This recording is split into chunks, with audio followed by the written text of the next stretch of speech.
Hello and welcome to Trading Photos.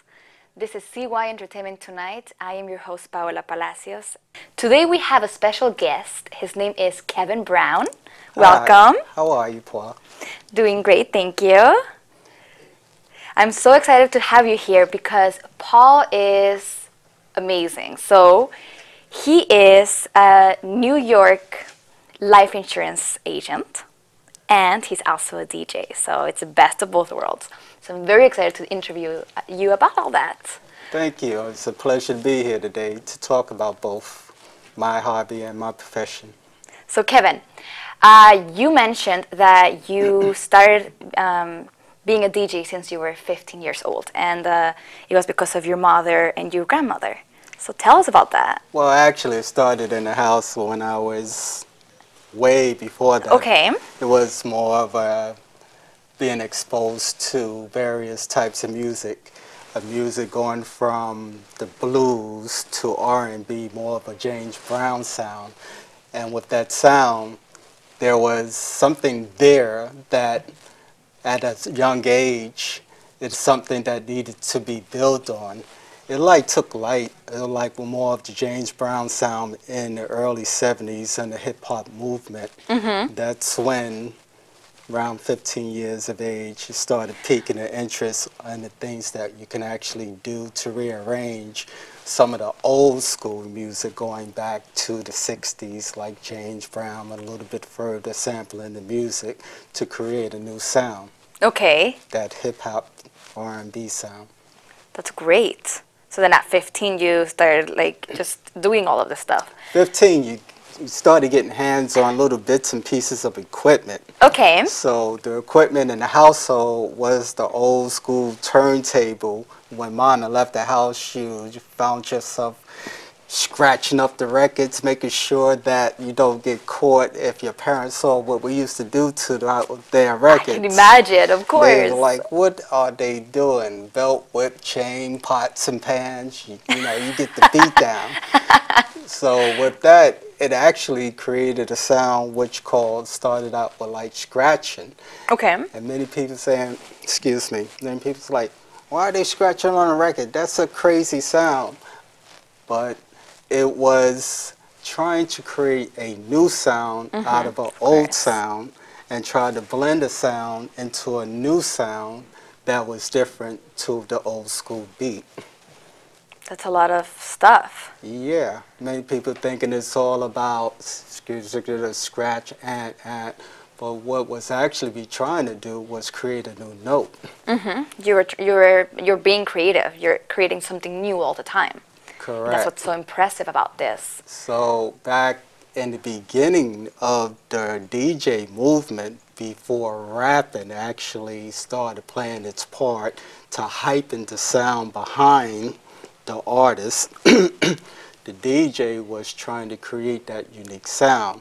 But you heard all the imperfections because the software and the technology was not available at this time.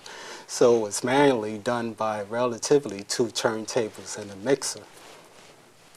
So talking about that, right now there's a lot of technology that you can use. The technology today is awesome, to the point where you can actually be on your telephone and actually mix records from your iTunes library or whatever library you may have, even on Android phones. Okay. Most popular that people are using now are the computers or Apple iPads or notebooks in order to create unique sounds. And you do this on through an app or a system? How do you do it?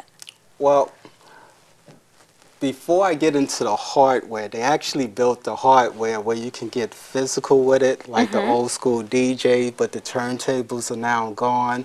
Now it's a simulation of what a turntable used to be. Okay. So you have a deck 1 and a deck 2, which are crossfade mixer, equalizers, and other little toys and gadgets to add more blend into the mix, into the sound. My favorite is the algorithm program opposed to the Serato program because it gives you more of a digital input, more so where you're concentrating on the tools that is available within the algorithm program. What I see with a lot of Serato DJs today, even on YouTube, Facebook, it seems like they're more concentrating on their computer instead of into the art itself. It's like doing all this. I was like, hold up, what are you going to do to the record? Are you going to alter it? Are you going to blend it? Or are you going to just look at your computer screen? So understanding the tools in itself that is available today may more than your average household hobby DJ make it seem like I really got some real skills. Of course. I mean, you do all kinds of stuff. Like, what's the hardest thing about being a DJ? Because I guess we all want to know. The hardest thing about being a DJ, when somebody say, here, take this record and make it pop. Okay. Like one of the hardest records that one of my friends, I'm going to even throw his name out there. His name is Anthony Forster. He'll call me up, yeah, I got this record for you, man. Go blend that. I was like, what I look like to you, your average DJ and stuff like that? I got real work to do. He was like, do something with this. Come on, I know you can do something, do it. I was like, what you want me to do with it? He says, that's your job. He gave me this record by Quincy Jones, Ain't No Corrida. One of the most difficult records that I ever mixed, which... Why? Because the arrangement of Ain't No Corrida, basically it says all in one, was the translation. It started out with a more of a pop sound. I believe one of the artists was James Ingram, female singer, I forgot her name. So it goes into this like pop sound, more like Michael Jackson, something that... Fun. It's fun, but it is more for theatrical. Okay. But Quincy took his orchestra and just went crazy and just allowed sounds of storms, drums, everything that you can throw into the kitchen sink, which did not create a real organized sound where you can really tune into what is going on in the chaos of the orchestration. So that was one of the most difficult records that I ever attempted to remix. More simpler records these days that you may know of might be like Chic, a little bit before your time, Good Times, things like that are more simple records. But my thing is more of a R&B house type of thing. I'll take that R&B record and infuse it with the house underground sound, which is like, how did he hit that beat in there? Ooh, that's slick. You can actually do that. You actually have to hear the sound to appreciate more so the really conversation. Listen to the music. It's like dancing. It's like you have to really feel it. You have to turn into the music in some way. And when you can look up and you're seeing somebody just losing their mind into a beat that you created or a blend that you formulated that's just got lost into their own world, is the most complimenting thing to an artist. And how many mixes have you done? Countless, I'm guessing. Countless. Yes. Countless. Well, what's your favorite thing about DJing? Like, what's your favorite thing about this whole process? The whole process is taking a hip-hop record and infusing it into a beat that people wouldn't believe that you can rearrange a classic like Planet Rock into a sample where you're able to like pop off samples of a 7 to 10 minute long record. Oh, so it's like have to taking elongate it. Condensing it to the point where the sound is like, hey, I know that song, but wow, look what he did with that. I ain't heard nothing like that before. And it's that sound within itself, which starts between my ears, and what comes out of what between my ears, I'm sometimes amazed myself with the help of the tools that are now made available to make it more streamlined focus where it doesn't sound sloppy in the beginning stages of hip-hop DJ mixing scene. Okay. And where have you played? Like anywhere interesting in New York? Because Now we are in it's New York. it's only for family. Oh, okay. They're the Now, ones that have the private show from you. only for family or certain events where persons might say, you think you could DJ for me? I was like, yeah. Can you support my business if I DJ for you? And they was like, well, let's see what we could do. I was like, well, let me see what I can do. I was like, I got the music. And I was like, all I need you to do is just have that credibility in my music and my profession. So I try to blend the two to have fun with the profession and at the same time get out there and meet as many people as possible in many events. Network with family and friends. And then like that you keep going. I mean, And family, they're your #1 fan, right? Am I correct? More so. And just persons just might come across ironically off of my Facebook page. It's like, oh, what are you, a DJ? You're an engineer? No, it's just a hobby. And people's like, well, you kind of like gifted in that hobby. And I was like, you really think so? You really like that? Here, try that one. And they was like, oh, pretty good. You have more? I was like, maybe you have a client for me? It's all about networking after all, right? Of course. I was like, let's have some fun in what we do. Let Let our music be the simple, be the symbol of life itself. Because it is music that comes in all genres that is filled in our lives that we've been exposed to since we was babies. Of course. Do you have a CD where we can hear some of your stuff, a link? Because I'm sure that we all want to hear this, like now that we know you. We want to hear your music, feel it. I have about 4 up on Facebook. Okay. What's your link to your Facebook? Kevin J. Brown at facebook.com or Kevin J. Brown, NewYorkLifeInsurance.com. Lovely. Okay, which is interactive in both the personal with my profession. Okay. You have to make 2 different ones for each, right? So the first one that I put up, this musical engineer who has a history with WBLS, CD 109, Jazz Station, Kiss FM. He was the first person that actually questioned my hobby. His response, are you a musical engineer? I was like, no, why? He said, do you realize what you did with that song? It's called Drive, Incubus. Okay. It just happened to be a moment which expressing how many people allow fear to be in the driver's seat and not allow them to accomplish their objectives in life. Of course, of course. So with that one song alone, it was like, that was pretty hip what you kind of like did to that song. I was like, well, I'm glad you liked it. It's more of an inspiration since there's all many highs and lows and trials and tribulations that people may be going through. It is something that kind of like just get people to, hang on there. There's certain things that you can do with hope.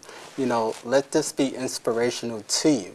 Of course. On a real low, mellow scale of a tune that was applied to that particular mix. Perfect. Then I get kind of like off the charts where I would take you left, right, up and down, and the response would be, how did he do that with that song? How did he blend that into that? Where did that sample How did you come make from? it be cohesive? Kind of like putting it together. It's like writing. How does he do it? It's like writing a poem, you know, or a story, it's always going to be your beginning, your middle, and your end. And what comes in between. And to give it a conclusion where it will be like, got more? Yes. Like we need to hear more. We need to hear more. What's he going to do now? So, that's impressive. Like you really, really love what you do. But then you Correct. do have another life, which is Yes. a life New York insurance. life insurance agent under the Okay. development of Sherry Fernandez. She All is right. my recruiter. She's got me into the business, and I'm still under her development. The only thing that she will not do for me is prospect. And my ongoing training as of today is leading me into more complex learning in what the financial business can offer individuals, from creating financial wealth or just simply putting the basis in place just for a basic retirement. Okay. And you've been doing it for 15 years. I've been in the insurance business for For 15 15 years. years. I've been with New York Life. I'm one of the newcomers, up and comings, trying to meet the standard of achievement. I'm on my way, doing pretty well. And the more people that I meet, hopefully they will understand when there is a need, when you think there is not a need, the need can be shown to you in reference to how it will apply effectively presently, and kind of like build more towards your future, and at the same time deal with the inevitable.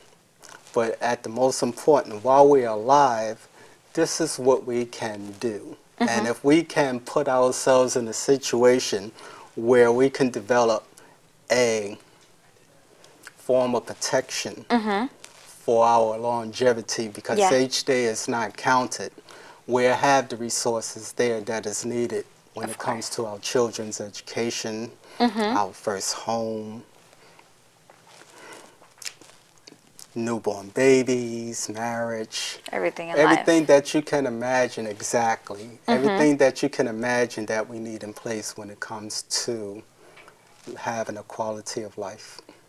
And why life insurance? Like a lot of people say, why should I have life insurance? Can you tell them why it's so important to obtain Why this for your family? is it important? Because most of all, if something happens to you, and say you per se are the breadwinner, and per se you have children, and you have a husband, and basically the majority of the finances was your income. Now that is gone and it's no longer available, many people's life comes to a screeching halt. And it is sad to say that many people might even entertain a GoFundMe funeral where they are not able to pay for the basic expenses to actually bury a loved one. So if Yeah. we take advantage of the opportunity while we are basically at our most with less issues, we can ensure ourselves to provide that protection that is needed within our family structure to fill any gaps or to avoid any gaps or loss when the main income breadwinner is lost in a family. Okay. Many people do not understand that same policy can put a child through a college education. And by actually building a savings into a life insurance policy within itself, you know, your child's ready for the first year of college, and your child has the potential to become a physician, Okay. speaking from How can experience. people get a quote from you? Like, do you have a website or can they call you? Can you give us your number? Yes, I can be reached through my website. I can be reached by telephone. They can call me, ask me questions, and I try not to give quotes over the phone Okay. because we don't